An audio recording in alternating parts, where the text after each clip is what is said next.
بسم اللہ الرحمن الرحیم۔ سورہ تغابن مدنی ہے، 18 آیات و 2 رکوع ہیں، نزول میں 108 ہے، ترتیب میں 64 ہے۔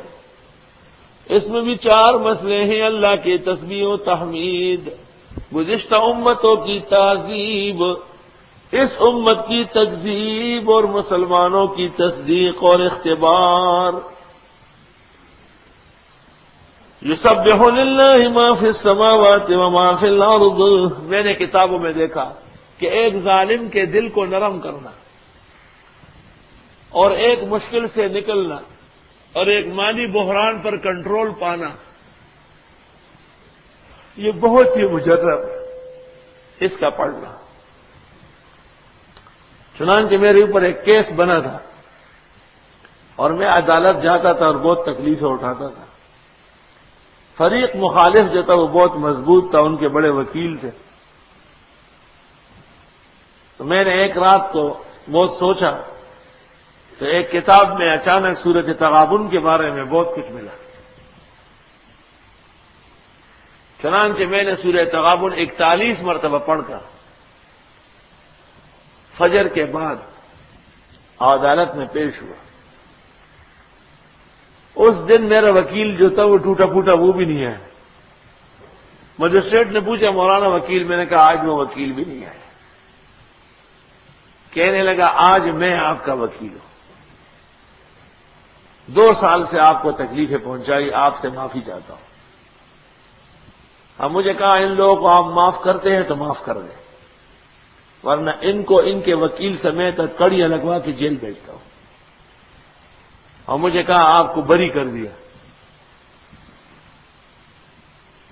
سب دنیا حیران۔ جب میں وہاں سے نکلا میں نے کہا یہ نقل کب ملے گی؟ کہا نقل میں وہیں پہنچا دوں گا، جمعے میں آ جاؤں گا، خود لے آؤں گا۔ وکیل ہمارا باغ آ رہا ہے، مجھے کہتا ہے کیس لگ گیا۔ میں نے کہا کیس لگ بھی گیا اور کیس اتر بھی گیا۔ کہنے لگا کیا ہوا، کوئی خاص وظیفہ کیا ہے؟ میں نے کہا سورہ تغابن پڑھی 41 بار۔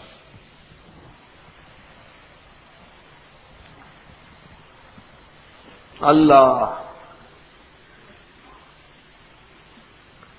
وہ ایک شخص غریب تھا اور گاؤں کے بڑے نمبردار کی بیٹی کے بارے میں کہا اس سے شادی کروں۔ بعض غریبوں کے خیالات بڑے ہوتے ہیں۔ نمبردار کو پتہ چلا عمر تو بختوں کے ملک والے ناغوال اڑے زیادہ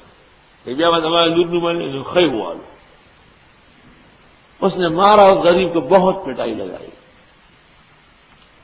کہا آئندہ میری بیٹی کا نام لینا۔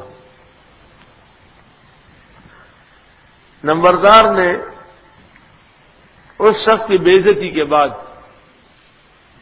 دیکھا کہ وہ بیٹی جو تھی وہ پاگل ہو گئی اور وہ گھر سے بغیر پوچھ کے اور بغیر پردے کے باہر نکلنا شروع کیا۔ وہ بڑا تنگ آیا، نوبت یہاں تک پہنچی کہ اس کو زنجیر سے باندھا جا رہا تھا، اور وہ غریب آدمی جو تھا اس نے سورہ تغابن شروع کر دی۔ ہر قسم کے علاج کے بعد اخیر میں نمبردار کو کہا گیا کہ کسی غریب و عاجز کا دل دکھایا ہے اور اس کی آہ پڑی۔ اس نے کہا کہ اس طرح ایک ہمارے گاؤں کا لڑکا ہے، وہ اس کا نام لیتا تھا۔ تو اس بزرگ نے کہا کہ اس سے معافی مانگی جائے۔ تو وہ آیا اس کے گھر اور اس کو کہا کہ بس معافی بھی مانگتا ہوں اور لڑکی تیار ہے، بس آپ شادی کر لو۔ وہ تو ویسی دیوانی تھی، وہ جب نکاح ہو گیا وہ بالکل صحت مند ہو گئی۔ عظمک آفاتی عمل غافل مشو، گندم از گندم بروید جوز جو۔ آج لوگ اس لیے فیض نہیں ہوتا، بس ایک وظیفہ کر لیا فوراً مجھے لکھ لیتے ہیں میں نے کر لیا، کام نہیں ہوا۔ جیسے کوئی کہے ڈاکخانے چلا گیا وہاں سے پارسل نہیں ملا، شرم تم کو مگر نہیں آتی۔ جو لوگ یہ کہتے ہیں کہ ہم نے کیا اور کام نہیں ہوا، امام غزالی نے لکھا ہے بادشاہ کو چاہیے ان کی گردنیں کاٹے، یہ خدا کی ذات و صفات کے منکر ہے۔ اجلت کی کیا ضرورت ہے؟ حدیث میں ہے اللہ بندے کی دعا قبول کرتا ہے، یہاں تک کہ وہ کہے کہ میں نے دعا مانگی قبول نہیں ہوئی تو اللہ اس سے منہ موڑ لیتا ہے۔